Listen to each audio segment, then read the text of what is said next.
E aí, viajantes do tempo? Bora embarcar numa aventura insana direto para a década de 1500, a época em que o mapa do mundo parecia desenho de criança e a bússola era o Waze raiz. Tudo começou com nosso herói trapalhão, Pedro Álvares Cabral. Missão: ir para as Índias buscar pimenta. Sim, pimenta, a especiaria que valia mais que ouro e que transformava feijão sem sal em banquete de rei.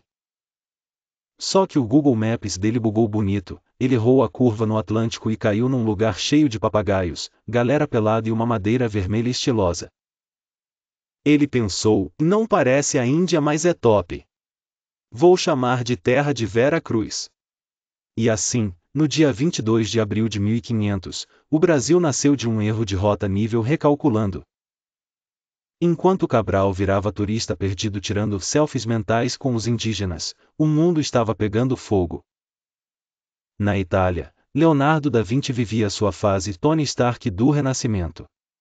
Pintava, esculpia, inventava máquinas de voar, que não voavam, tanques à manivela e, nas horas vagas, começava a Mona Lisa.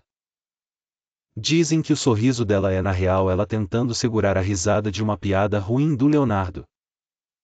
Na Inglaterra, o rei Henrique VII era o tio Patinhas real. Enquanto Portugal e Espanha torravam fortuna bancando o Clube dos Exploradores, ele ficava no trono, contando moedas e pensando, deixa esses malucos gastarem, depois eu tomo a parada. E a tecnologia? A grande novidade era a prensa de Gutenberg, o equivalente à internet e fibra da época. Antes, monges levavam anos copiando livros letra por letra. Agora, pá! Vários de uma vez. Foi uma revolução. De repente, todo mundo queria ler.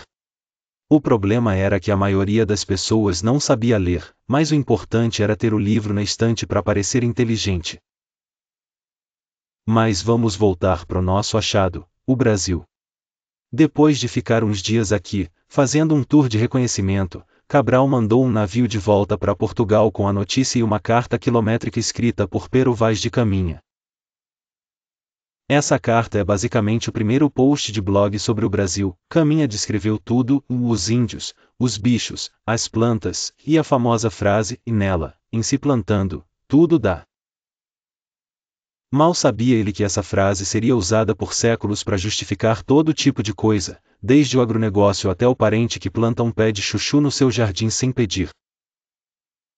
Cabral, então, continuou sua viagem para as Índias. Afinal, ele tinha que buscar a pimenta. Ele não podia chegar pro rei e falar, majestade, não trouxe a pimenta, mas olha só esse cocar de arara que eu ganhei. E o que mais rolava nesse ano maluco de 1500? Bom, na Alemanha, um cara chamado Martinho Lutero ainda era só um jovem estudante de direito, completamente alheio ao fato de que, alguns anos depois, ele ia causar o maior racha da história da Igreja Católica com um post-it na porta de uma igreja. No Império Azteca, onde hoje é o México, Montezuma II estava tranquilo em seu trono, governando um império riquíssimo, cheio de ouro e chocolate, sem fazer ideia de que, em alguns anos, uns caras barbudos chegariam em montanhas flutuantes, navios, para bagunçar o coreto dele de forma espetacular. E no Japão? O Japão estava no meio do período Sengoku, uma espécie de Game of Thrones da vida real, com samurais se enfrentando em batalhas épicas por todo o país. Enquanto os europeus estavam obcecados com pimenta e novas terras, os japoneses estavam aperfeiçoando a arte de lutar com espadas e de tomar chá com uma cerimônia que durava mais que um episódio de série.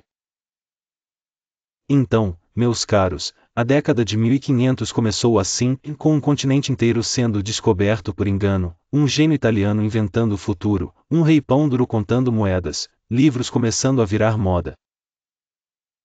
E o resto do mundo vivendo suas próprias aventuras épicas, sem saber que em breve tudo estaria conectado por navios, canhões e uma vontade insaciável por temperos. Foi um tempo de coragem e confusão, de grandes feitos e trapalhadas monumentais.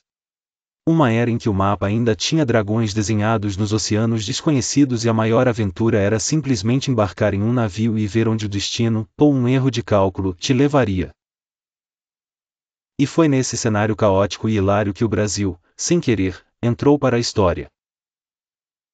Fiquem ligados, porque a história não para por aqui.